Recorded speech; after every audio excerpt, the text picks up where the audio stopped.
94 कहता है summons to produce document or other thing, summon to produce document or other thing. ये 94 आपका मतलब कोई डॉक्यूमेंट्स मंगवाने के लिए, कोई भी डॉक्यूमेंट्स मंगवाने के लिए कहता है व्हेन एवर एनी कोर्ट और any officer in charge of police station. यहाँ पे कोर्ट की बात की है और इंचार्ज ऑफ पुलिस स्टेशन मतलब SHO, ठीक है, हर पुलिस वाला नहीं, SHO, ठीक है, स्टेशन हाउस ऑफिसर जिसको police officer in charge of police station कहते हैं। Consider that the production of any document और एनीथिंग, एनी डॉक्यूमेंट और एनीथिंग, ठीक है, एनी डॉक्यूमेंट और एनीथिंग। ये जो चीज़ है ये मतलब इम्पोर्टेंट है कि वो कोई डॉक्यूमेंट या थिंग मंगवा सकता है, कोई चीज़ मंगवा सकता है, कोई डॉक्यूमेंट या कोई चीज़ मंगवा सकता है।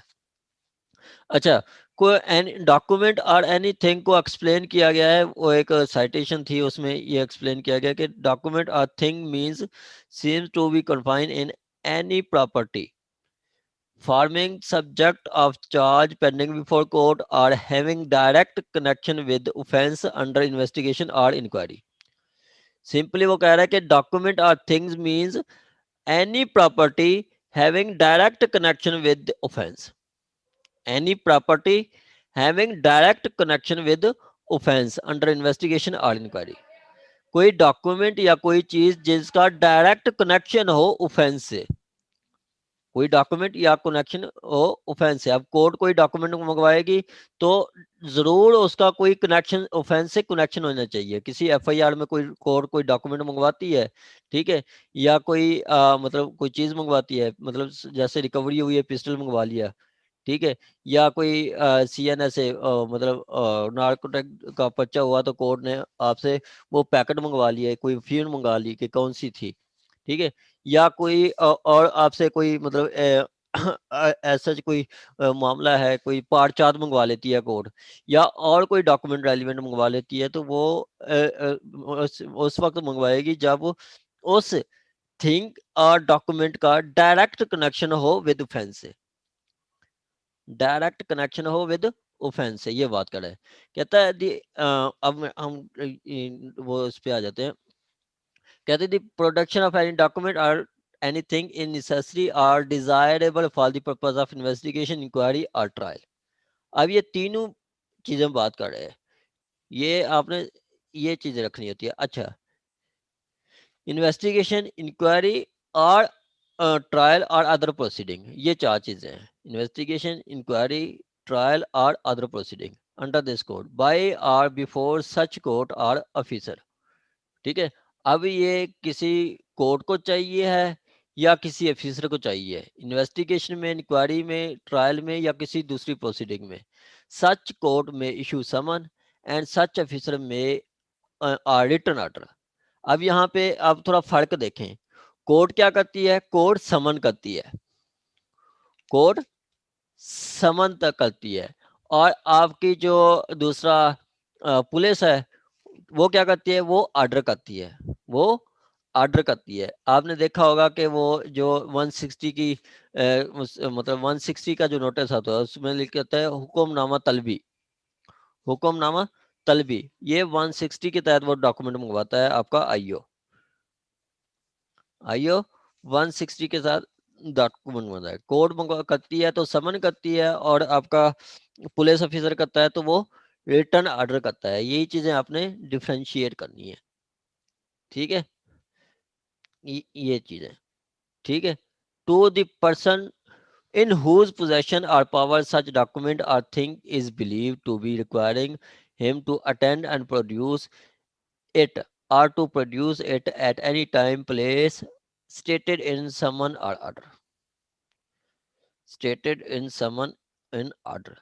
यहाँ पे 94 का जो क्रक्स है वो क्रक्स यही है कि कहता है कि कोई भी कोर्ट या ऑफिसर इंचार्ज या पुलिस स्टेशन जब उसको ज़रूरी लगता है किसी इंक्वायरी, ट्रायल या प्रोसीडिंग में कोई डॉक्यूमेंट मंगवाना, तो वो कोर्ट समन करती है और ऑफिसर जो है वो ऑर्डर करता है जिसके पोजेशन में वो डॉक्यूमेंट है। पोजेशन या पावर, यहाँ पे दोनों वर्ड इस्तेमाल हो रहे हैं। यही QSO में भी यही चीज इस्तेमाल हुई है। आर्टिकल कानून शहादत का आर्टिकल 76, उसमें भी यही कहा गया कि जब डॉक्यूमेंट दूसरे किसी पर्सन के पोजेशन या पावर में हो, ठीक है, such document believe to be requiring to attend, तो उस जिसके पोजेशन या पावर में है उसको समन या ऑर्डर के कर सकते हैं कि वो ये डॉक्यूमेंट प्रोड्यूस करे फलां जगह पे फलां टाइम पे।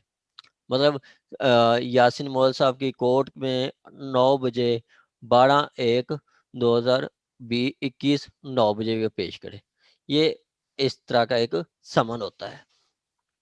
ठीक है, ये है आपका 94, ये है आपका 94। ये हमारी मीटिंग कोई 4 मिनट तक खत्म होगी तो मैं नई मीटिंग स्टार्ट कर दूंगा। आगे जी आपका इसकी प्रोवाइजो है। प्रोवाइजो क्या कहते हैं, that provided that no such order issue shall shall issue any such order requiring the production of any document other than the which is custody of a bank or defined in Banking Act, and relate or might disclose any information related to banks or अब कहता है कि ये जो officer है ये किसी bank से कोई डॉक्यूमेंट नहीं मंगवा सकता। यहाँ पे कोर्ट की बात नहीं हो रही, सिर्फ ऑफिसर की, मतलब पुलिस वाले जो हैं बैंक से कोई डॉक्यूमेंट नहीं मंगवा सकते। ठीक है, वो जो जिससे इंफॉर्मेशन डिस्क्लोज करने से किसी के मतलब अकाउंट की, जैसे किसी के उसके क्लाइंट्स की अकाउंट की इंफॉर्मेशन डिस्क्लोज हो, ऐसा कोई डॉक्यूमेंट नहीं मंगवा सकते। लेकिन इसके लिए उन्होंने बताया कि जो सेक्शन है 403, 406, 408, 8, 409, ये ऑफेंसेस है। इन ऑफेंसेस में वो सेशन जज आईओ जो है सेशन जज की इंफॉर्मेशन इजाजत लेगा पहले, और इन ऑफेंसेस में वो कोई बैंक से भी इंफॉर्मेशन ले सकता है।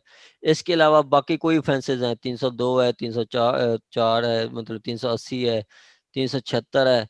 ठीक है, इन बाकी मतलब इन ऑफेंसेस के अलावा बाकी जो ऑफेंसेस है उसमें वो हाई कोर्ट से इंफॉर्मेशन इजाजत लेगा और कोई डॉक्यूमेंट मंगवा सकता है। 94(2) में बताया गया कि any person acquiring under this section merely to produce document or other thing shall deem to have complied with the requisition if it is caused such document or produce instead of attending personally to produce। अब कहता है कि document मंगवाया गया है तो या कोई चीज मंगवाई गई है तो वो डॉक्यूमेंट या चीज आ जाए इनफ है, उस पर्सन की पर्सनल इन पर्सन आने की जरूरत नहीं है। जैसे कि अदील अहमद को कहा गया कि आप फलां दिन पे आप मतलब एक रिपोर्ट लेके आए, डॉक्टर साहब हैं अदील अहमद, डॉक्टर साहब हैं, कोर्ट ने कहा कि आप ऑटोप्सी रिपोर्ट लेके आए, तो सिर्फ रिपोर्ट का कहा गया है तो अदील अहमद से को पर्सनली आने की जरूरत नहीं है, वो डॉक्यूमेंट भी भेज दें तो इनफ है। ठीक है, आगे 94(3) में बताया गया कि nothing in this section shall deem to effect evidence act का section 123(24) to apply the letter postal card in custody of postal और टेलीग्राफ एक्ट, पोस्टल और टेलीग्राफ एक्ट। यहाँ पे जो 124 125 जो बताया गया है वो आपका सेक्शन 6 है, आर्टिकल 6 है, आर्टिकल 7 है। मतलब जो ऑफिशियल रिकॉर्ड्स है वो कोर्ट से नहीं मंगवा सकती। ठीक है, वो नहीं मंगवा सकते जो प्रिविलेज कम्युनिकेशन होते हैं, जैसे कि आपका वो डॉक्यूमेंट्स हैं जो किसी इदारे के अनपब्लिश डॉक्यूमेंट जैसे ISI का रिकॉर्ड है वो आप नहीं मंगवा सकते, वो आप नहीं मंगवा सकते। ये था आपका 94। 94 में सिंपली बताया गया कि कोर्ट को या police officer in charge of police station उसको कोई डॉक्यूमेंट रिक्वायर्ड है तो वो जिसके कब्जे में वो डॉक्यूमेंट है या वो चीज़ है वो उसको नोटिस या समन करके वो चीज़ मंगवा सकते हैं। ठीक है, अगर वो डॉक्यूमेंट बैंक से रिलेटेड है, अगर वो डॉक्यूमेंट बैंक से रिलेटेड है तो मतलब जो ऑफेंसेस बताई गई हैं 403, 406, इसमें सेशन जज की इजाज़त चाहिए। इनके अलावा कोई ऑफेंसेस हैं तो उसमें हाई कोर्ट की इजाज़त चाहिए होती है, हाई कोर्ट की इजाज़त के साथ वो डॉक्यूमेंट मंगवा सकते हैं। ठीक हो गया। आगे वो फर्दर बताया गया कि अगर वो 94(2) में कि अगर वो डॉक्यूमेंट इसलिए मंगाया गया तो इन पर्सन आने की जरूरत नहीं है, सिर्फ डॉक्यूमेंट भेज दें। 94(3) में बताया गया कि अगर वो डॉक्यूमेंट मतलब कोई अनपब्लिश ऑफिशियल रिकॉर्ड है तो वो ऑर्डर नहीं कर सकती कोर्ट, उससे मना किया गया है, वो नहीं कर सकती। ये था आपका 94। 94 तक किसी का कोई क्वेश्चन हो तो आप क्वेश्चन कर सकते हैं। अनपब्लिक ऑफिशियल रिकॉर्ड सर, ये तो सर कुछ अपना कुछ सरकारी हो सकता है या क्या सर कोई चीज? पर्सनल चीजें हो सकती है सर, अनपब्लिश